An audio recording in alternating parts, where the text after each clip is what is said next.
সাইকেলের পেছনে রাখা বস্তা পড়ে যাওয়ায় সাইকেলটাকে দ্বিখণ্ডিত করে একটা চমৎকার কার্গো বাইকে রূপান্তর করেছেন ভিয়েতনামের যুবক মিন। আর এজন্যই বলা হয় যেখানেই সমস্যা সেখানেই নতুন কিছু সৃষ্টির সম্ভাবনা। আর এই একটা মানসিকতা আপনার মধ্যে থাকলে আপনি জীবনে সফল হবেন। এই ভিয়েতনামী যুবক মিনকে দেখুন, ভেবেছিল দুটি বস্তা সাইকেলের পেছনে বেঁধে নিয়ে যাবে, কিন্তু বস্তা দুটি কোনোভাবে সাইকেলের পেছনে আটানো গেল না। পড়ে যাওয়ার পরে তার মাথায় আসলো, আচ্ছা এমন কিছু কি তৈরি করা যায় না যে নিয়মিত আমি সাইকেলের মতো প্যাডেল চালিয়ে যেতেও পারবো, আবার অনেক বেশি মাল ক্যারি করে নিয়ে যেতে পারবো। ব্যাস, যেই চিন্তা সেই কাজ। আপনারা দেখতে পাচ্ছেন অসংখ্য স্কোয়ার, অ্যালুমিনিয়ামের ইস্পাত, এসএস এর ইস্পাতকে অত্যন্ত দক্ষ এবং চমৎকার ক্রাফটম্যানশিপ দেখিয়ে সেগুলোকে একটার সাথে আরেকটা ঝালাই করে ব্যান্ড করে অসাধারণ একটা কার্গো বাইকের স্ট্রাকচার তৈরি করে ফেললো মিন। প্রিয় দর্শক, আপনারা এই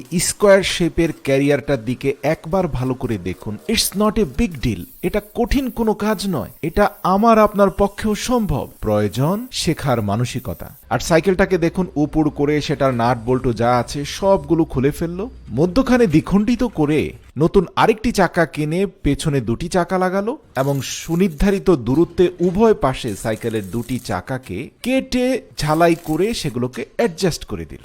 আপনারা দেখতে পাচ্ছেন যে ক্যারিয়ারের পেছনটা পুরোপুরি দুটি চাকার উপরে চলে এসেছে। এবার স্কেলের সাহায্যে নির্ধারিত দূরত্বে শক্তপোক্ত ঝালাইয়ের মাধ্যমে সাইকেলের অগ্রভাগটাকে তার এই সৃজনশীল কার্গো বাইকের অগ্রভাগের সাথে ড্রিল করে নাট বল্টু দিয়ে চমৎকারভাবে শক্তপোক্ত করে লাগিয়ে দিল। শুধু তাই নয়, যাতে প্যাডেল ঘুরিয়ে চমৎকার এই কার্গো বাইকটাকে সামনের দিকে নিয়ে যাওয়া যায়, এর জন্য চেইনটাকেও কিছুটা আপগ্রেড করা হলো। কার্গো ক্যারিয়ারের মূল বডির সাথে এবং তার সামনের প্যাডেলের সাথে চেইনটাকে চমৎকারভাবে অ্যাডজাস্ট করে দেওয়া হলো। এমনকি ব্রেকিং সিস্টেমটাকেও তুলনামূলক কিছুটা স্ট্রং করা হলো।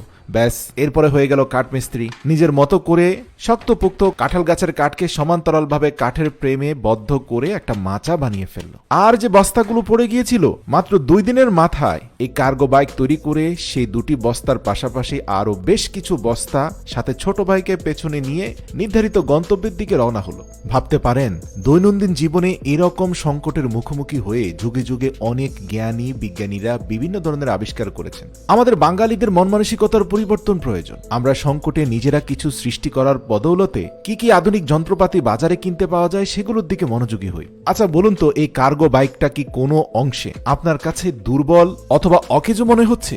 আমার দৃষ্টিতে মোটেই নয়। একটা সাইকেল যতটুকু না ক্যারি করতে পারতো তার থেকে 10 গুণ বেশি ক্যারি করতে পারবে এই কার্গো বাইক। আর ফিজিক্যাল স্ট্রেংথ ভালো থাকলে প্যাডেল চালিয়ে আপনি খড়, কাঠ, ঘরের প্রয়োজনীয় দ্রব্যাদি সবকিছু নিয়ে যেতে পারবেন। আর এই ভিয়েতনামী যুবক মিন যে শুধুমাত্র ম্যানুয়াল কার্গো বাইক বানায় তা নয় প্রিয় দর্শক, এমনকি সে স্ক্র্যাপ থেকে ট্রাকের পেছনের চাকাগুলো নামমাত্র মূল্যে কিনে এনে সেগুলোকে জোড়া তালি দিয়ে ময়লার ভাগাড়ে পড়ে থাকা পুরনো গাড়ির গিয়ারবক্স, পিস্টন, ইঞ্জিন, চেইন সবকিছু কিনে এনে এগুলোকে ঘষে মেজে ভালো করে বানিয়ে ফেললো চমৎকার একটা কার্গো ট্রাক, যেটাকে আপনি আগেরটার আপগ্রেড ভার্সন বা ইঞ্জিন ভার্সন বলতে পারেন। আগেরটা ম্যানুয়ালি চালানো হতো আর এটা ইঞ্জিনের মাধ্যমে চলে। দেখতে অনেকটা আমাদের দেশীয় নসিমনের মতো। আসলে পাহাড়ি অঞ্চলে এই গাড়িগুলো খুবই কাজের আসে। ইঞ্জিন স্ট্রং হওয়ায় একেবারে সোজা পাহাড়ের উপর দিয়ে উঠে যেতে পারে।